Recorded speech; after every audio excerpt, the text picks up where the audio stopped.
Hey, what's up, everyone? It's me, Jason, here to introduce to you this week's lectures. And away we go. So first, a quick primer about the structure of the lectures this week. There'll be four of them, each about 20 minutes long, and we'll follow the same pattern for each topic. An introduction to the reason we might have rules to regulate opinion and identification evidence, and then the substance of those rules. Uh, this lecture is the introduction to opinion evidence. The required readings are pretty light, primarily just a couple of case excerpts, a podcast, and then the uniform evidence provisions that we're interested in. The recommended reading is also pretty light, and I would recommend you take a look at it. That's why it's recommended.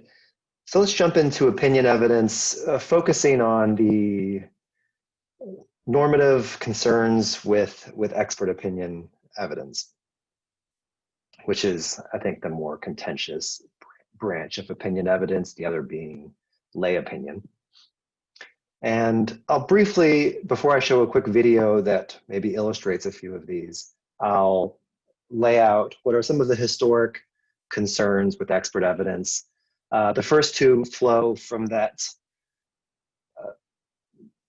topic we've talked a lot about, which is the adversarial system and how that might affect the evidence and the way the evidence is presented. Two concerns specific to expert opinions are that the expert witnesses are selected by the parties, so there might be a bias there, and they're associated with the parties. They're paid for by the parties. They are in close contact with the lawyers and parties, which might affect the way they give their testimony and the substance of their testimony. The others are more general, and I'll talk about these more later, so I'll just set them up now. First is the expert witness might bring with them a bias related to the profession, some desire to defend their profession. They might be associated with certain causes that they advocate for, like child's rights. They could just be exposed to unnecessary case details, like gruesome images that might affect the way they interpret the evidence. And finally, they might just be applying practices that aren't reliable to begin with. So I'll quickly introduce the video, which I think is a great video for illustrating some of this stuff. It's a video of the cross-examination of a witness in the Steven Avery trial as part of the Making a Murderer documentary.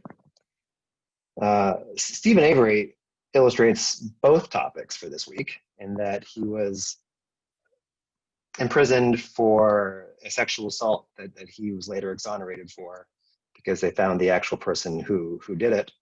And he was originally put in prison on the basis of an eyewitness identification from the complainant herself.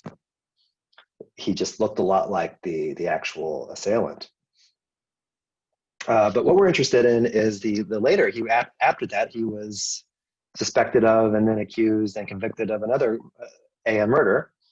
And his defense was that the police in Manitowoc County, where this happened, didn't like the disrepute that he brought to their force, so they framed him for this other murder. And there was some blood found at the crime scene, and his blood in the police locker, the vial of it had its seal broken. So his team suggested that the police planted that blood from the police locker at the crime scene. And to refute that, the prosecution brought this witness, Mark LeBeau, who said that he tested the blood from the crime scene, and according to his tests, it did not have the preservative that you'd expect to find in his blood if it was the blood from the police locker. And here is his cross-examination, and then here is the rebuttal witness of the defense to suggest that his tests weren't accurate.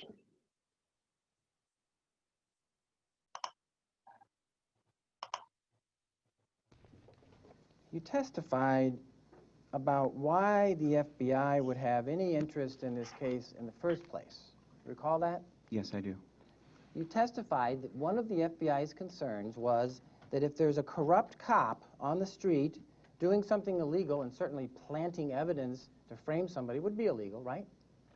Would you agree with me? Yes, I would. Okay. And that one of the functions of the FBI was to ferret out bad cops like that, right? Generally, that's what yes.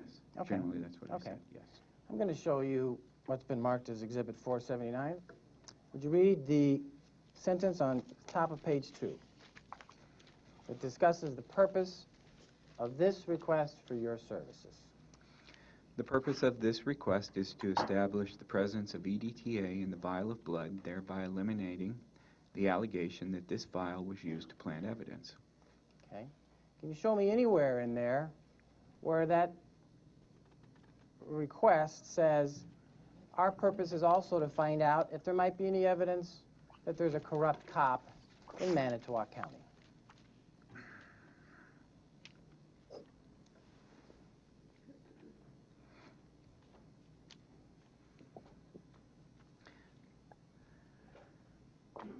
Well, I don't see anything of that nature.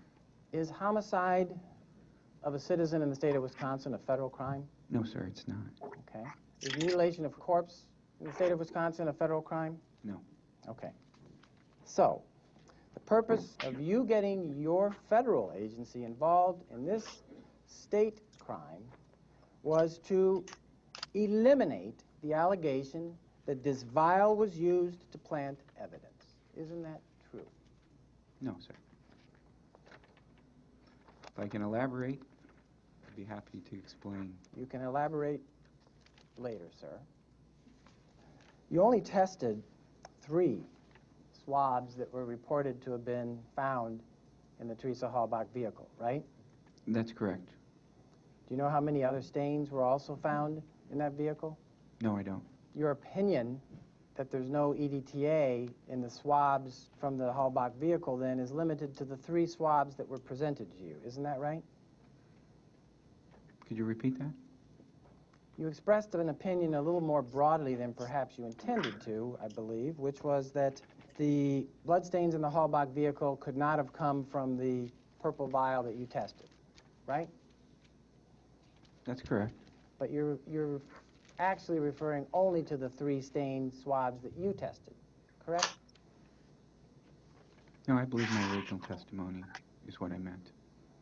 Are you telling me right now that even though you never tested 3 other swabs of separate bloodstains found elsewhere in the RAV4 vehicle, that you're willing to express an opinion that none of those 3 swabs have EDTA either? I believe that to be true within a reasonable degree of scientific certainty, yes. Okay. Just wanted to know how far you were willing to go.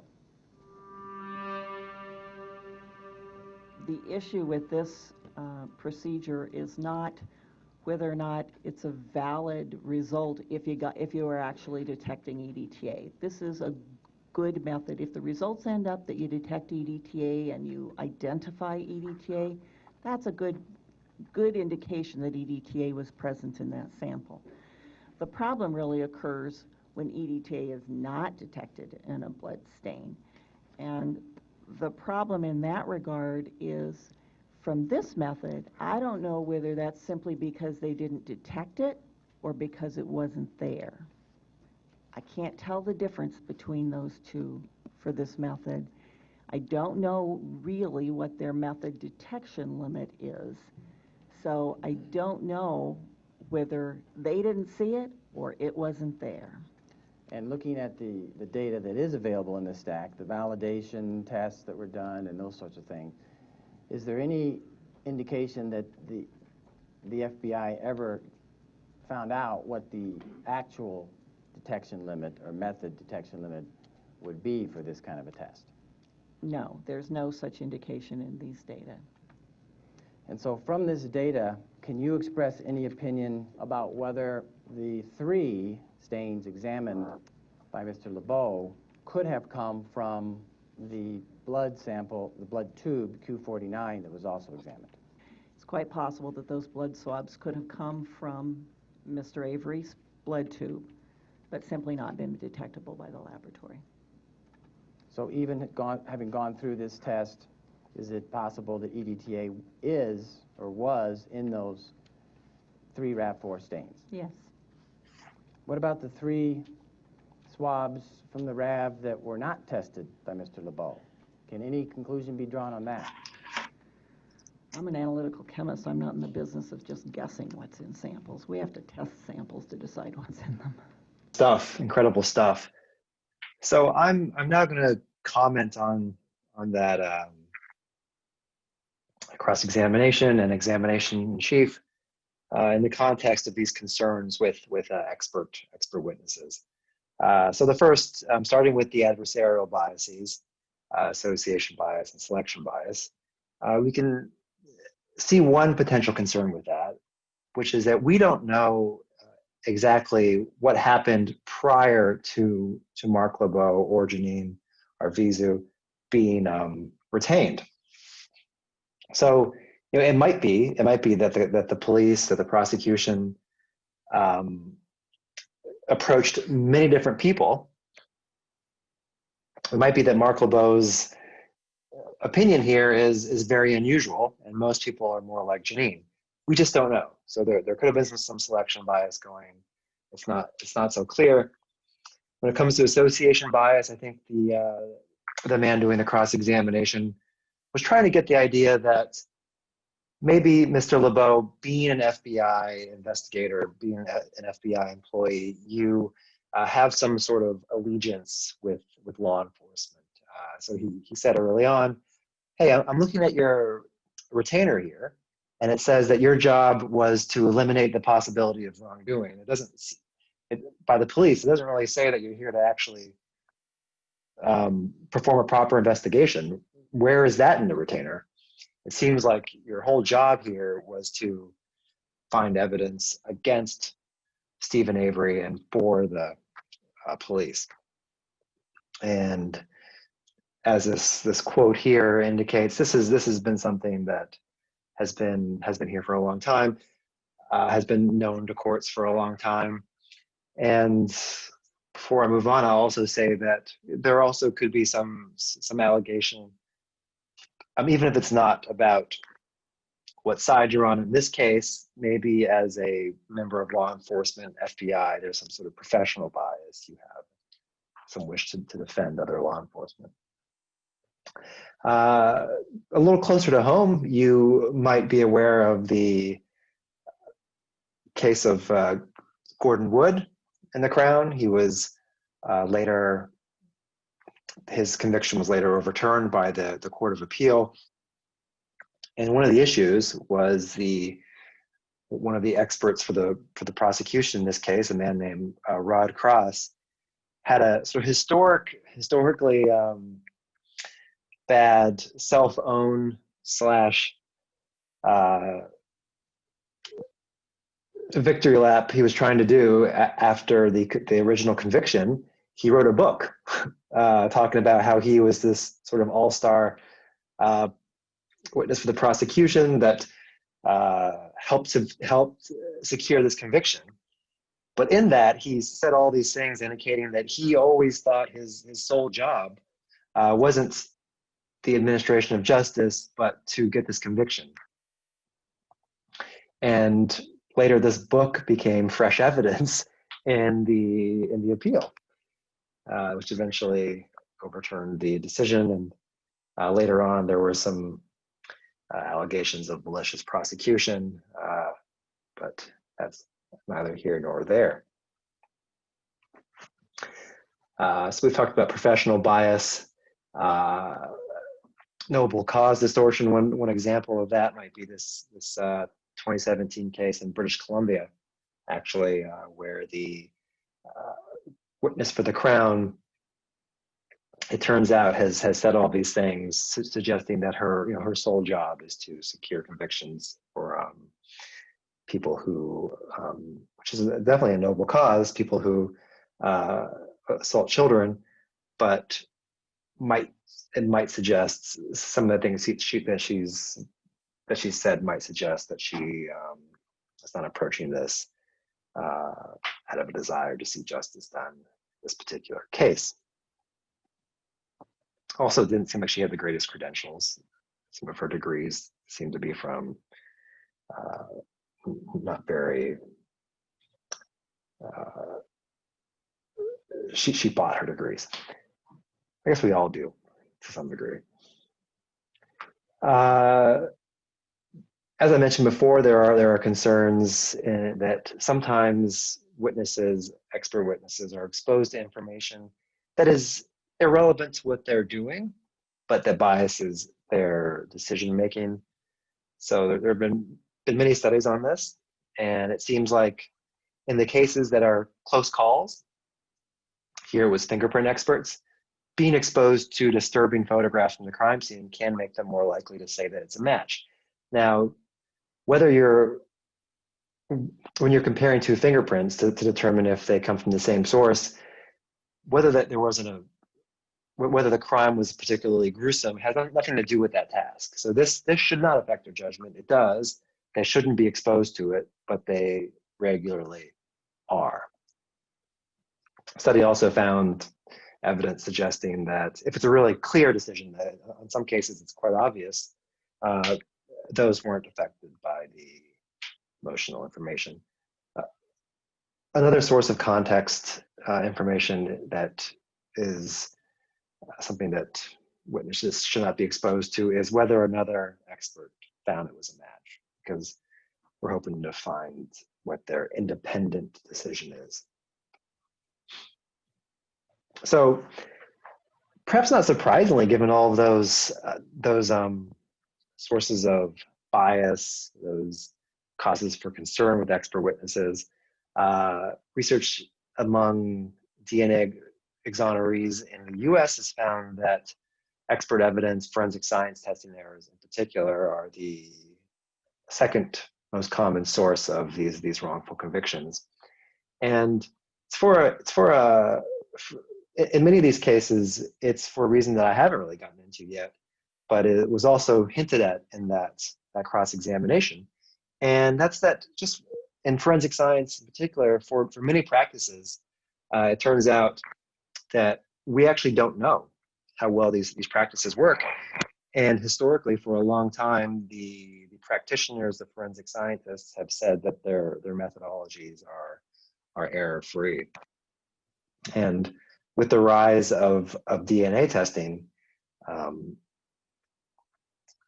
30 years ago, it became increasingly clear as there were more and more DNA-supported exonerations based on this DNA technology, which in fact is one of the only forensic practices to have emerged from a basic scientific tradition.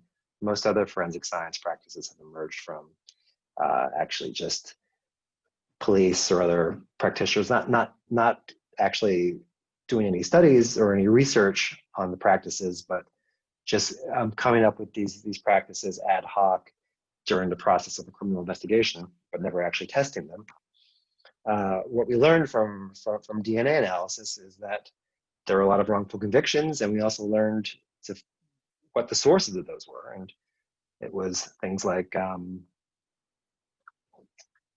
it was often hair analysis. So the hairs found, comparing them under microscopes, people would say that these were from the same source. It was fingerprints, sometimes ballistics.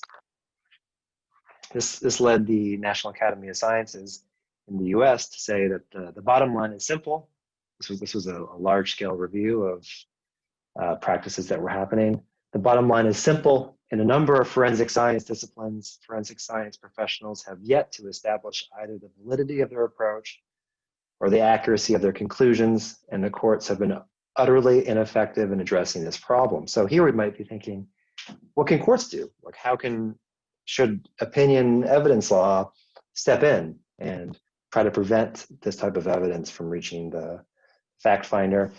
And we saw this a little bit in the Mark Lebeau, Jeanine Arvizu testimony, in which he said, I've done this blood test. It did not detect EDTA, therefore it's not there. There was further hints of maybe adversarial bias, in which he was further questioned on blood samples from the car that he didn't test. And he said, oh, those don't have EDTA in them either. He didn't test them, but I guess he's just assuming that if they're found in the same car, they have the same properties. And when pushed on that, he said, no, I stand by my conclusion. The other expert said, no, I have to actually test things. And I was, I'm not in the habit of guessing. So suggesting that maybe further pushing this issue of his allegiances. But there was the scientific issue of, okay, suppose that this test comes up negative. Does that actually mean there's no EDTA in there? Or could that just mean that this test is not that good at detecting the absence of EDTA? And that's what the other expert said. She said, okay, this test almost never makes false positives. If I ran this test and it said EDTA, I'd be quite confident that there is EDTA. But this test, from what we know, because it hasn't been validated for this purpose, it might be that when this test says no EDTA, there often is. So I don't know how often false negatives happen, and therefore I can't give you an opinion on what this negative test result means. And that, I think, is a serious problem. So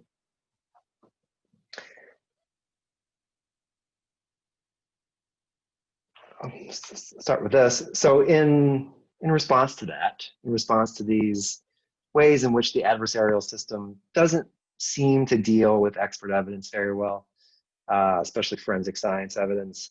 And these were enumerated by David Hamer, Gary Edmond in this, I think, 2019 paper, giving several reasons like trial safeguards, like cross-examination and rebuttal witnesses, don't really seem to work that well if the science underlying it is invalid. This is particularly because oftentimes this evidence is led by the state, and the accused is underfunded. Their lawyers don't know to ask questions that go to validity. I mean, they're pretty good at asking questions that go to bias, but if the very practice itself doesn't work, then what can you really do?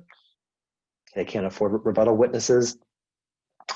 Historically, as we talked about with the umpire model, courts in the adversarial tradition are typically reluctant to step into the fray and maybe say, hey, I'm not going to let this evidence in, or expert,